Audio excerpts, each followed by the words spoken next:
बाचा भयो। अब फर्केर हेर्ने छैन। अभिमानको भारी बोकेर जो मबाट टाढिए उनीहरूका लागि मेरो मनको ढोका आजैबाट सधैँका लागि बन्द भयो। सम्बन्ध जोगाउन मैले देखाएको शालीनता मेरो कमजोरी थिएन, त्यो त मेरो संस्कार र सादगी थियो।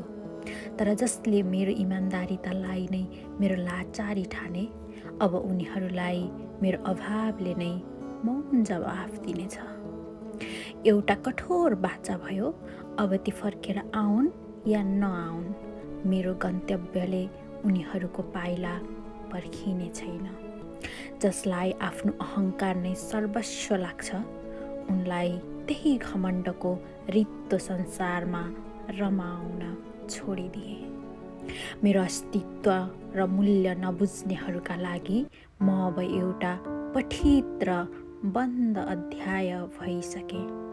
स्मृतिका पानाहरूबाट सायद नाम मेटिन केही समय लाग्ला, तर मेरो भविष्यको सुन्दर मार्गमा अब उनीहरूको कुनै स्थान रहने छैन।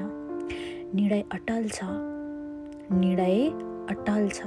न अब कुनै गुनासो रहनेछ, न कुनै व्यर्थको पर्खाइ।